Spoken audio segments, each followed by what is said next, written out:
Buenas tardes. Elecciones en Irán. Un ganador, el reformista Masoud Pezeshkian, obtuvo 3 millones más de votos de aquellos que fueron obtenidos en primera vuelta. Algo más de 13 millones de votos. ¿Qué puede cambiar en Irán a partir de la llegada de un reformista? Podemos ver en el esquema cómo es el sistema democrático en Irán. El pueblo elige al parlamento y al presidente, pero para ser candidato al parlamento, para ser legislador o para ser candidato a presidente, tienen que tener todos los dirigentes el visto bueno del Consejo de Guardianes, que es un consejo que está formado por 12 miembros, de los cuales 6 los elige el líder supremo, el Ayatollah Ali Khamenei. El resto, los otros 6 candidatos, provienen del Poder Judicial y son elegidos o aprobados por el Parlamento.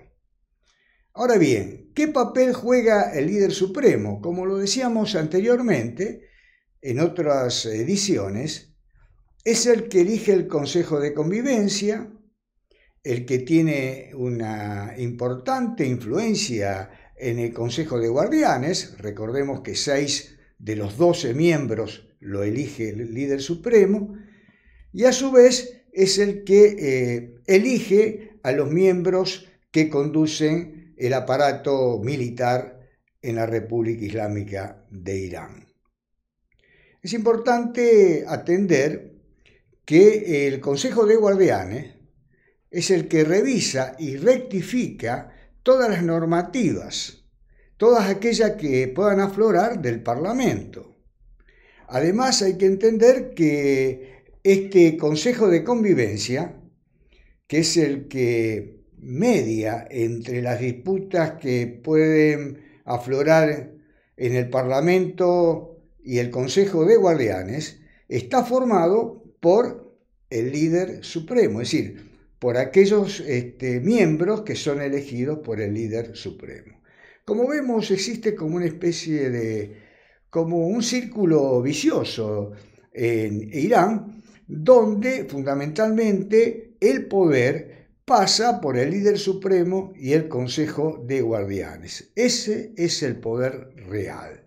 De todas maneras, hay que atender también que en la República Islámica de Irán hay distintas comunidades nacionales, étnicas y religiosas que influyen en los distintos acontecimientos que se van dando en este país. Por un lado, los persas, que conforman entre el 47 y 50% de la población, los azeríes, el 25%, casi 18 millones de personas que habitan en la provincia del Azerbaiyán Oriental y Azerbaiyán Occidental. Por otro lado, los kurdos, que aproximadamente son el 8% de la población, los árabes, casi el 3%, y los baluchistaníes, el 4% de la población, que están muy ligados a sus hermanos que están repartidos en Afganistán y Pakistán,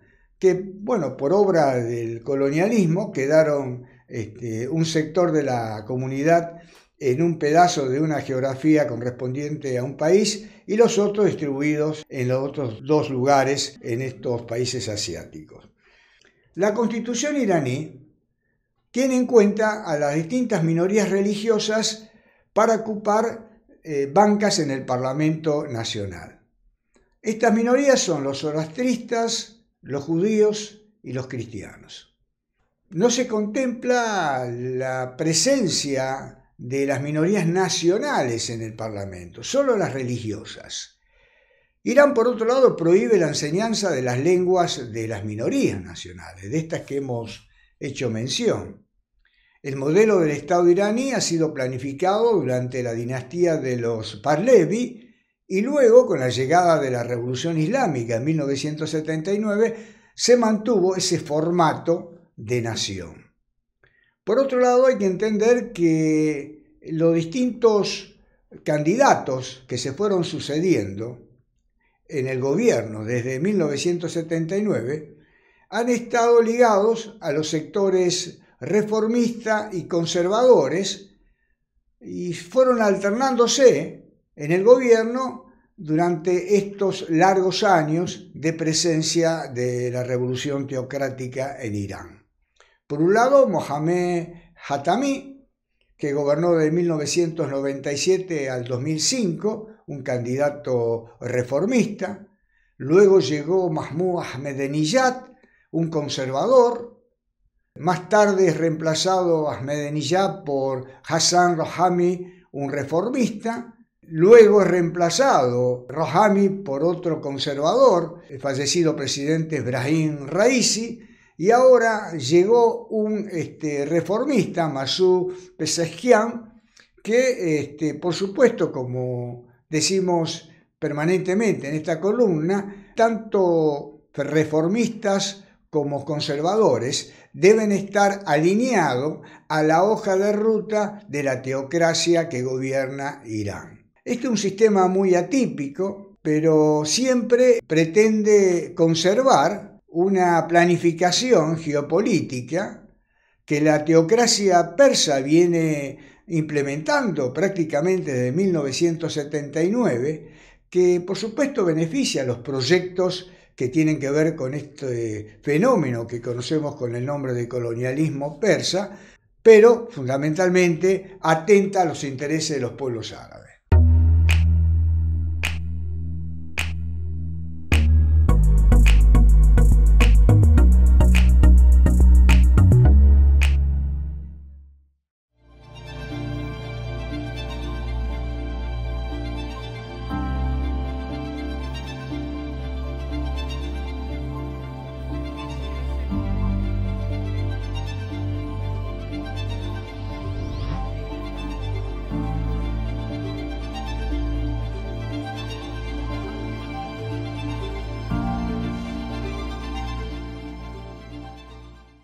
En tiempos del duro bloqueo a Irak, de parte de Naciones Unidas, durante 12 años de sanciones económicas, se registraron en la Mesopotamia más de 1.500.000 muertos. Luego, a partir de la ocupación, en el año 2003, se agudizan en esa región las distintas crisis humanitarias. La presencia foránea en Irak y las milicias sectarias fueron alimentando las diferencias en el seno de la sociedad iraquí.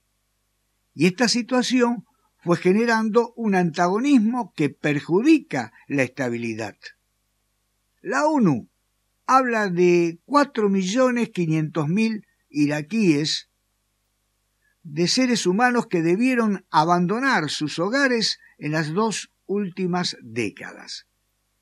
De ese lamentable registro, la mitad emigró y el resto forma parte de los refugiados internos.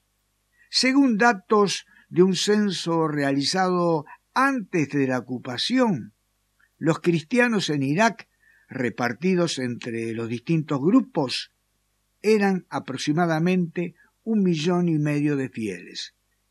De esa corriente religiosa, hoy solo quedan 200.000. على لبنان لأن بدنا نهاجر لأن العيش بالعراق بعد ما في يعني احنا انتظرنا ما رجعت المناطق فقررنا نجي على لبنان وهي صار لنا 1.5 سنة وضع صعب يعني ما في عندنا معاش بيكفي سجلنا على الأمم المتحدة من أجل السفر ما في أي شيء نتمنى تنظرون بحالتنا وبدنا نهاجر. التأمين الصحي مهما كان احنا مغتربين ولبنان تمام استضافتنا بس هو بلد ما بلدنا. قبل دخول داعش احنا كنا يعني وضعيتنا هو قبل ما يدخل داعش كان في شغلات يعني مثلا يعني كثير شغلات صارت معنا تهجير للمسيحيين بس ما كنا نتوقع انه بدوا يطردونا. كنت انا معلمة. شو كنت بتشتغلي؟ معلمة وظيفة صار لي 8 سنين خدمة وزوجي كان يشتغل معلمة علوم رياضيات، درس علوم ورياضيات وزوجي كان يشتغل بالكنيسة، كان يشتغل، بس بعد ما يعني ظهرنا من الموصل نسبونا على أربيل.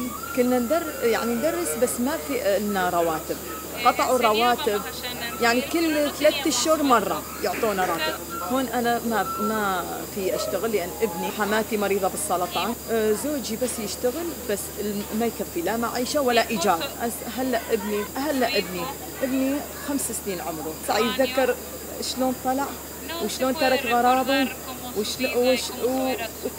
وشكل منظر الدواعش قدامه، ما ينساهم ولا لحظة، وبعمرنا ما رح ننسى هذه اللحظة. والطرد اللي انطردنا منه، خسرنا كل شيء، كل شيء، لا بيت لا أموال، كل شيء. من قبل كانت كيف يعني كان أخوة وتعايش، ما كان في فرق بين مسلم ومسيحي. بس بعد سقوط صدام المسيحيين كانوا منبوذين، ما مرغوبين داخل العراق. ما بعد كان بوقت صدام كان يعني كنا حط نظام وسلطة قوي يتحدث عن الأديان. هلا تعددت الطائفية، فالأقليات ما مرغوبين داخل العراق. يعني بالنسبة يعني حرام يعني يصير مع العالم يتهجرون. يعني كان العراق بلد حلو وبلد كان فيه أمان، بس بعد سقوط النظام يعني دهورت الوضعية. ما عندنا أي مستقبل يعني ما ننظر لأي مستقبل. صراحة ببلدنا كنا فقدت الإنسانية، طبيعته حلوة وحضارات، تاريخ، مع الأسف ثروات، بس ما استفاد الشعب من هذه الثروات. أنا أتمنى يفتحون باب الهجرة للمسيحيين، لأن المسيحيين انظلموا وتشردوا وتبهدلوا، خاصة العراقيين. ما بعد فيهم يرجعوا على بلدهم، ما لهم مطرح. ممكن يصير مع العراقيين المسيحيين اللي بيجوا هناك؟ مستقبل مجهول. يعني احنا قلوبنا مع اللي باقيين.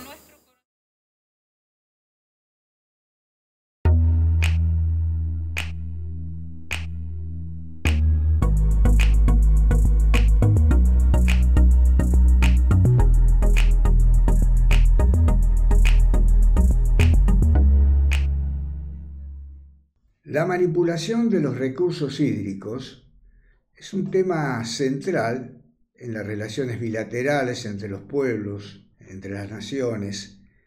En muchos casos, esta cuestión ha generado conflictos armados entre distintos pueblos.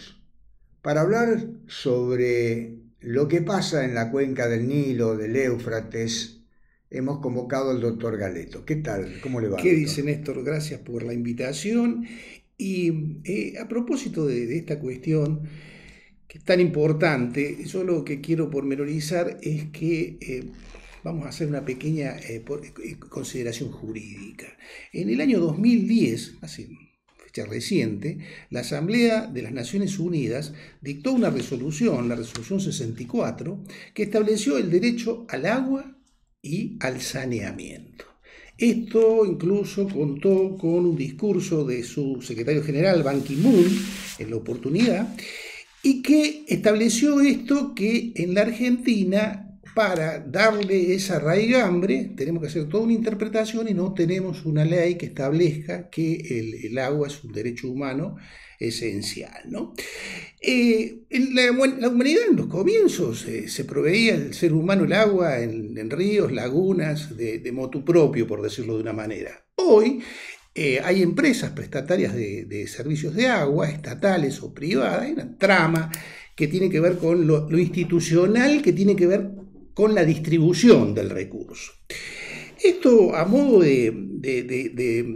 digamos, para dar comienzo con esto, decir que los tribunales en el mundo han trabajado en este tema, y tenemos como ser el caso de Cochabamba, el caso en Bolivia, el caso de Sudáfrica o el caso de la Argentina, donde a través de resoluciones judiciales se evitó tarifas exorbitantes, desconexiones, o este caso de la Ciudad de Buenos Aires, donde la Cámara, en lo contencioso administrativo y tributario de la Ciudad de Buenos Aires, ordenó enviar camiones cisternas a un sitio donde faltaba agua.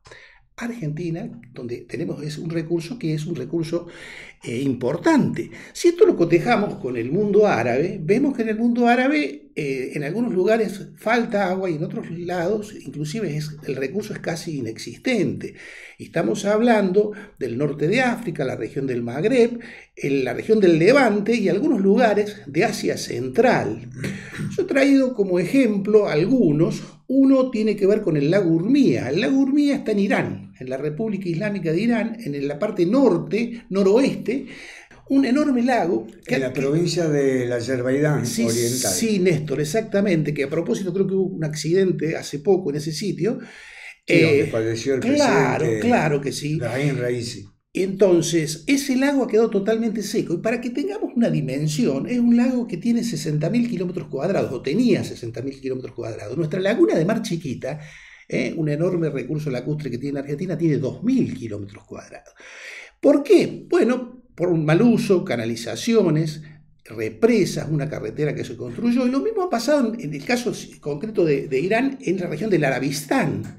La región del Arabistán, en la ciudad de Ahuaz, también está la ciudad de Shiraz, en las cercanías, el recurso prácticamente es inexistente porque se han hecho canales, se ha usado para el riego, sin contemplar las necesidades de la población que sufre casi una situación, digamos, de total y absoluta necesidad de agua. Ese dato lo he tomado de un libro suyo, profesor, que se llama Panarabismo, Movimientos Nacionales de Liberación, donde usted cita esa situación que se da en una región de un estado persa donde vive población árabe. Así es. Sí, es en el famoso Al-Ahwaz, donde hay una manipulación del río Karun, y además es un sitio donde realmente lo utilizan para depositar todos los residuos, ¿no? Sería la cloaca de Irán, la región de Al-Ahwaz. Pero quería aportar, en función de lo que vos mencionaste, del trabajo panarabismo, otra situación complicada en el sur de Irán, en la región de Baluchistán, donde también hay un intento de secado de la región donde está un espejo de agua que se llama Hamur, y esto ha generado una protesta importante en la población baluchistaní. Y en el caso del lago Urmía, las quejas que hacen los azeríes que viven en la región tiene que ver con el secado intencional de ese lago para lograr lo que se llama una ingeniería social, trasladar las poblaciones de origen azerí que viven en la cercanía del lago Hamur hacia otros lugares y generar con esta política de ingeniería social un distanciamiento de los azeríes que viven en la región norte de Irán, en la provincia de Azerbaiyán Oriental y Azerbaiyán Occidental, separarlos de sus hermanos que están del otro lado de la frontera en la República de Azerbaiyán, ¿no? Esto es lo que pasa en esa región. Pero hay otros temas más, ¿no? Por supuesto, tenemos el caso del lago Aral, que si bien no está dentro de la región del mundo árabe, que prácticamente también ha desaparecido. Ahora se están haciendo intentos para tratar de recuperar el agua. El lago Aral, que está, es abastecido por el Amu Daria y el Sir Daria, dos ríos muy importantes, que verdaderamente fue en su momento un mar. El mismísimo mar Caspio también está en situación ha perdido casi un tercio de su superficie, y esto lo podemos ver perfectamente a través de la estación espacial orbital, que saca fotos, y el color que muestra es un color donde vemos con claridad que se ha menguado la superficie de estos sitios. Quería hacerte un aporte cuando vos hablaste sobre el tema del agua en Argentina. Hay una empresa israelí, Mekorot, que es la responsable de la manipulación de los recursos hídricos en Palestina ocupada, y hoy anda incursionando por estos pagos, tratando de lograr algunos contratos con algunas provincias, ¿no? Es decir, es una empresa que está condenada en distintos foros internacionales por la manipulación de los recursos hídricos, de las fuentes de agua en la región de Palestina ocupada. Es la empresa Mekorot, hay Hay que recordar esto, ¿no? Ya vamos a continuarlo, porque tiene que ver esto con las privatizaciones de los servicios, ¿no? Otro sitio donde hay escasez del agua es en Israel y en Palestina. Hay el río Jordán, que es un río importantísimo, que tiene unos 350 kilómetros, que nace en el monte, en el Antilíbano. Hay una curiosidad, y la fractura africana se reaparece en el del Rif, reaparece en el Líbano, y ahí nace el Jordán. Desagua después en el lago de Galilea o de Tiberíades y termina en el Mar Muerto.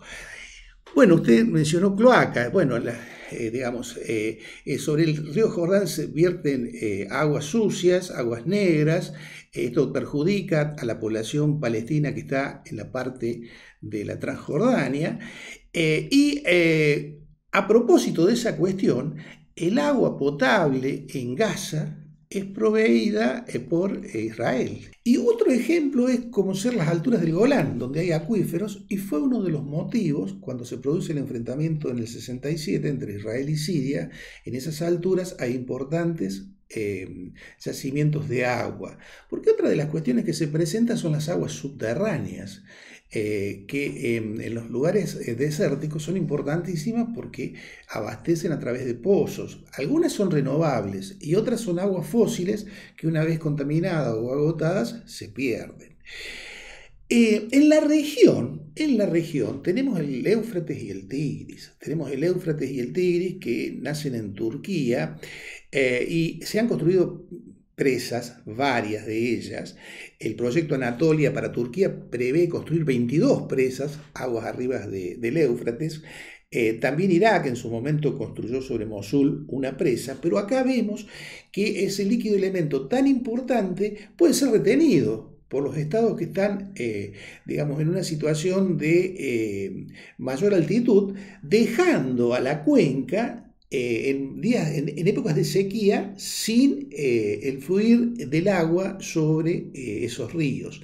Sobre esos ríos donde de alguna manera la humanidad floreció hace varios milenios, y que hoy el hombre está trabajando sobre los mismos, generando un problema medioambiental, sumado como ser la meseta de Anatolia, la península de Anatolia es muy sísmica, y como es un sismo o un terremoto podría provocar una verdadera catástrofe. Así es. Pero no, tenemos ejemplos que también acá en Sudamérica, sobre el río Iguazú, por ejemplo, que en este tema no lo vamos a abordar. De la Cuenca del Plata, de la importantísima Cuenca del Plata, Brasil ha construido 7 represas. Entonces, en épocas de falta de lluvia, esa agua es retenida por los estados que están en la parte más alta de la región. Un tema que también se presenta en África con el Nilo Blanco y el Nilo Azul, donde Etiopía ha hecho una monumental obra sobre el río Nilo Azul, y Egipto plantea la cuestión de que ese recurso debe ser controlado de un modo armonioso. La represa de Renacimiento, la que construyeron sobre el río Nilo, fue a instancia de una inversión china, ¿no? O sea, los chinos invierten porque esa obra tiene que ver con el proyecto de la Ruta de la Seda, con una obra de infraestructura que es necesaria para el proyecto de difusión de esta nueva Ruta de la Seda, y ha generado un conflicto entre Etiopía con Egipto y también con Sudán, aunque en el caso de Sudán, que la regulación del cauce del Nilo Azul, que es el que provee el 80% del caudal del Nilo. El Nilo se forma con Nilo Blanco y Nilo Azul. La parte, de mayor caudal tiene que ver con el Nilo Azul. Bueno, Sudán también asegura que regulando bien el caudal del Nilo se puede evitar algunas inundaciones en la región sur del Sudán, pero en general es una presa que está proyectando problemas entre los distintos estados que comparten ese río, ¿no? Sí, esto se da Yo diría que se da a escala mundial esta cuestión del cambio climático que lleva a que estas aguas que están a cielo abierto hoy se hayan constituido en un elemento de disputa entre los países. Y una de las cosas que no es menor es que, bueno, los derechos son de primera, segunda y tercera generación, los derechos humanos, pero ese concepto ha sido reemplazado por otro que habla de derechos civiles y políticos, sociales, económicos y culturales.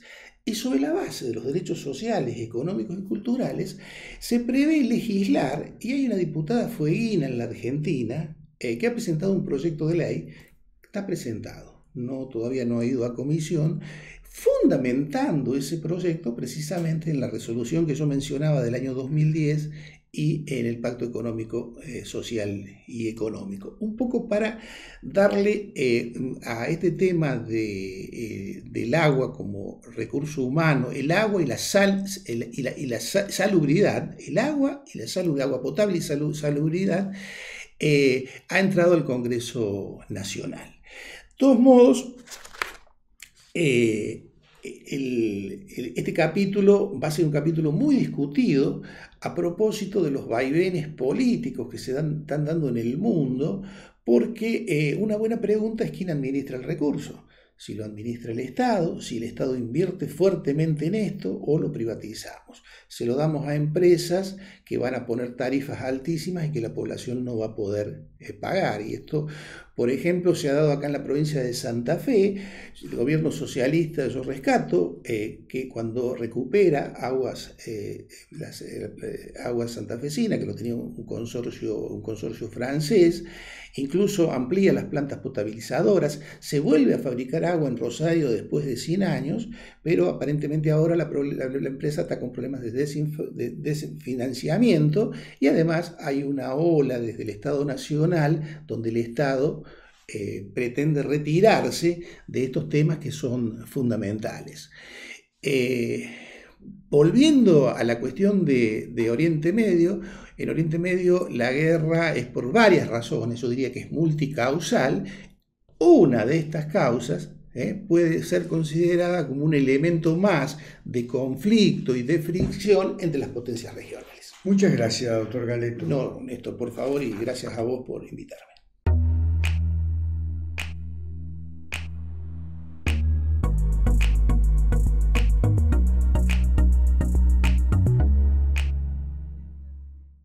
En este bloque que hemos dedicado a distintos patriotas que han aflorado en esa gran cartografía del mundo árabe, en esta oportunidad queremos hacer mención a Abdelkrim, un líder rifeño, un patriota del Magreb que peleó contra las intervenciones extranjeras, en este caso francesa y española. Para este tema lo hemos convocado a nuestro querido amigo, el profesor Julio Atencio. ¿Cómo te va, Julio? Buenas tardes. Assalamu alaikum, Néstor. ¿Cómo estás? Buenas tardes. Walaikum salam. Bien, bien, Bueno, bien. Sí, Abdelkrim es el convocado hoy en este bloque. Contanos un eh, poco la historia de este patriota magrebí. sí, cómo no. La semana pasada habíamos empezado con lo recordás, Umar Mukhtar, que era libio. En este caso, vamos a hablar de Abdelkrim. Abdelkrim, si tenemos que hilar fino, como se suele decir, es el apodo que le decían. Su nombre completo era Mohammed ibn Abdelkarim al-Khattabi. No vamos a dar la traducción, simplemente mencionarlo, como vos lo mencionaste, valga la redundancia, un verdadero patriota, ¿está bien? Un verdadero patriota que nació en Audix, en Marruecos, el 18 de enero 12 de enero, perdón, de 1882. Y falleció en el año 63, el 6 de febrero del año 1963, en el Cairo, en Egipto. En su recorrido, bueno, él fue político, líder militar rifeño. Cuando decimos rifeño es de Rif, ¿no? La localidad que ahora hoy sería Marruecos, digamos. Encabezó la resistencia contra las administraciones coloniales de España y de Francia durante la guerra del Rif, como mencionamos. Entonces, en definitiva, no podemos decir simplemente que su ocupación era Cádiz, ya sabemos que Cádiz es fue un jurisconsulto islámico, ¿no? Cadi, político, periodista, escritor, presidente y traductor también, pero si tenemos que mencionarlo como lo estamos mencionando en este espacio, fue un verdadero militante de la resistencia.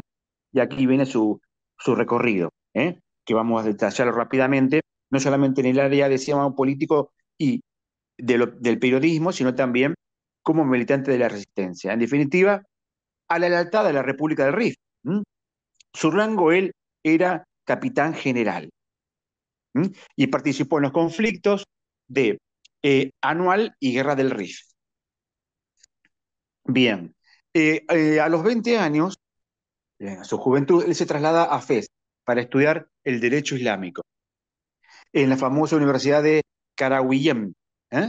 Su hermano estudió ingeniería en minas en la Universidad de Málaga y Madrid, ¿no?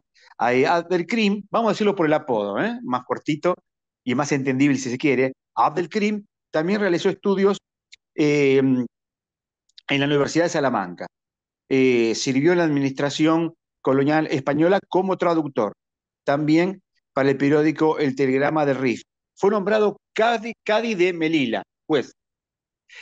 Y también tenemos que mencionar que si bien acá lo mencionaron como traductor, él justamente hacía todos los días un espacio, un artículo en árabe. Hay que mencionar también rápidamente que él pertenecía a la región del Islam, ¿está bien? Y por la región en la que él vivía, él manejaba idiomas. Esto que estoy diciendo, el árabe, por supuesto, ¿no? El español muy bien. En el año 1915, ya un poquito más de recorrido, con 32 años, se convirtió en Cadi de Kudat. Sería Cadi al-Kudat, viene a ser como el jefe o el juez de jueces, por así decirlo. Cadi sabemos que era juez, Kudat sería el plural, juez de jueces de Melilla. Con el inicio de la Primera Guerra Mundial, España se declara neutral. Comienzan sus actividades contra España y sus intereses. Por eso cuando vos mencionabas esas potencias recién, ya estamos mencionando una, si se quiere, ¿no? En ese momento, en la colonia que era España, digamos, hacia el año 1921, habiendo llegado a España un acuerdo diplomático con al-Raisuni, Abdelkrim se había convertido en el principal líder anticolonialista en Marruecos. Y desde su posición, que encabezaba, preparó la sublevación general del territorio del Rif en una ofensiva con el apoyo de los jalifas de la zona. Jalifas o kabila, como muchas veces encontramos, kabila viene a ser tribu, jefe de tribu, ¿no? La kabila, la tribu. Y siempre participaba en luchas intestinas así de guerrilla en inferioridad numérica, ¿no? Estamos hablando de a lo mejor cientos de hombres, cuando enfrente tenía miles de soldados bien equipados, ¿no? Claro, por ejemplo, vos nombraste la batalla de Anuel, que fue en julio de 1921, donde Mm, él humilla en el campo militar a las fuerzas españolas, o sea exacto, que y cayeron 18.000 españoles, 18.000 digamos, invasores en esta batalla. También él lleva adelante una batalla importante ya unos años más tarde contra los franceses, ¿no? Es decir, y en esa batalla contra los franceses, estamos hablando ya en 1925. 25, sí. Él también derrota a los franceses y quizás esto ha sido un llamado de atención tanto a los franceses como a los españoles de la importancia y de la fuerza que tenía este líder rifeño y de ahí la alianza para terminar con la insurrección popular, ¿verdad? Y bueno, muy bien, así es como termina la historia. Se, se unen, se alían las potencias en ese momento, España y Francia, y deja entrever un poquito la historia también que participa así solapadamente Alemania, y bueno, se unen para derrotar a este rifeño que fue un patriota, como muy bien lo mencionamos, ¿no? Y hay un detalle importante, Julio, que vos nombraste. Él cuando parte al exilio, Sí, él, digamos, parte al exilio, se entrega a las fuerzas francesas sí, sí, sí. y porque prefiere ser prisionero de los franceses y no de los españoles. Entonces los franceses lo trasladan a una isla, a una prisión, y luego en uno de los movimientos que tiene, digamos, este prisionero, Abdelkrim, él escapa, ¿no? Se escapa. Y termina en Egipto, asilado en Egipto. El rey Sí, Farouk le da asilo. Y cuando se libera o adquiere o consuma la independencia Marruecos en 1956, él toma contacto con el rey de Marruecos.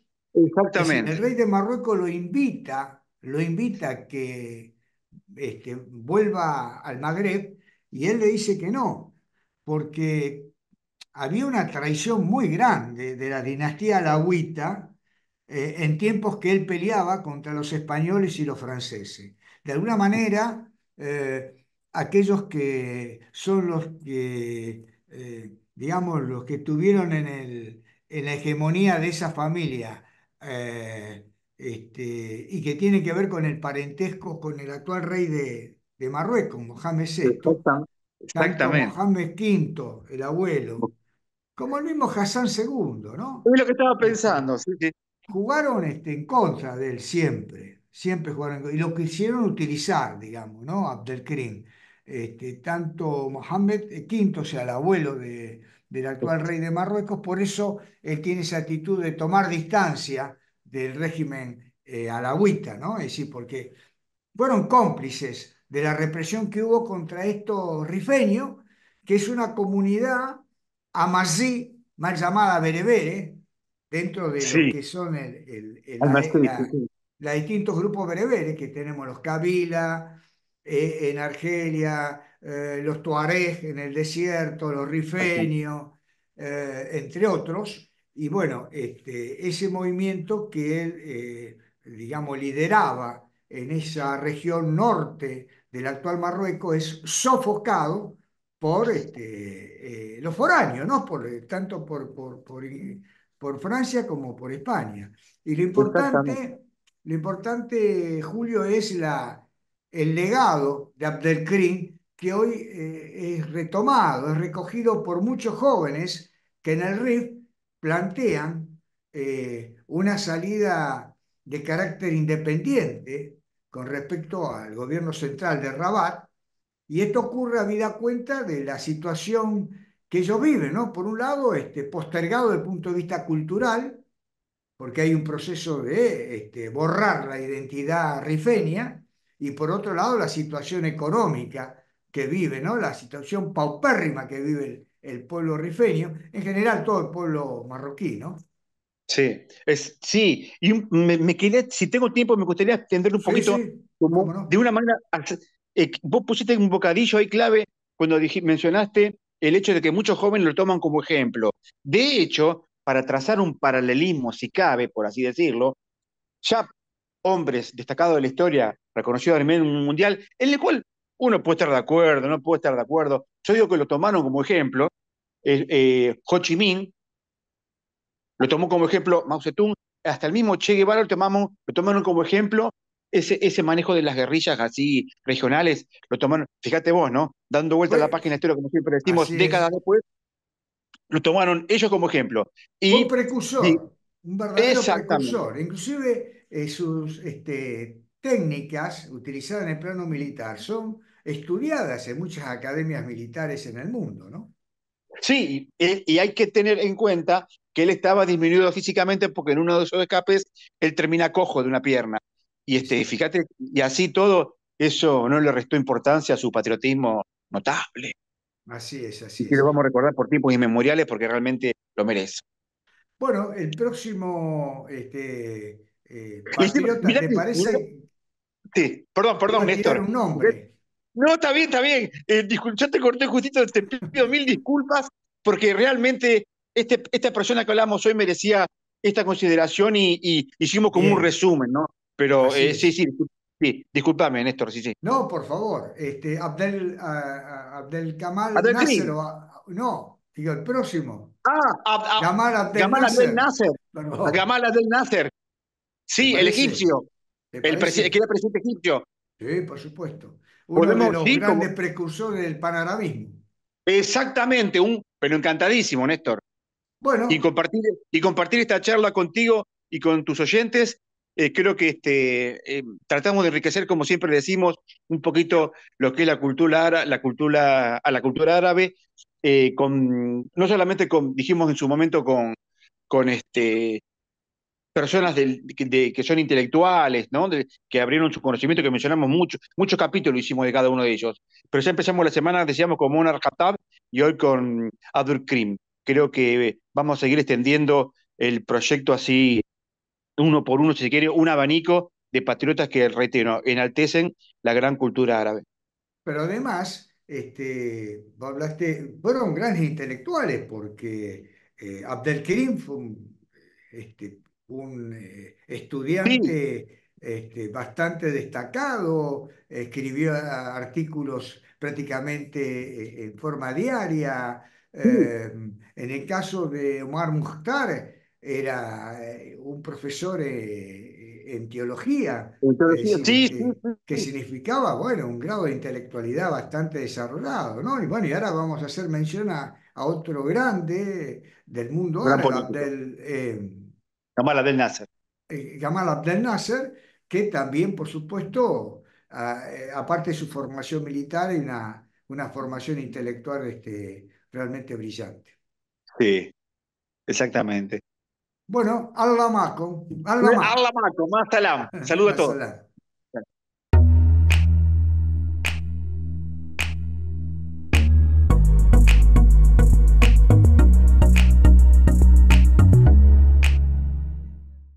En este último bloque no podemos dejar de mencionar lo que está ocurriendo en Palestina. Siempre le hemos dedicado a la cuestión palestina un espacio muy especial en enlace con el mundo árabe. Y en esa dirección tenemos en cuenta el último ataque israelí que alcanzó a una escuela en Gaza donde estaban alojados refugiados palestinos. El ejército israelí declaró que había atacado a objetivos de Hamás en un complejo escolar que depende de Naciones Unidas.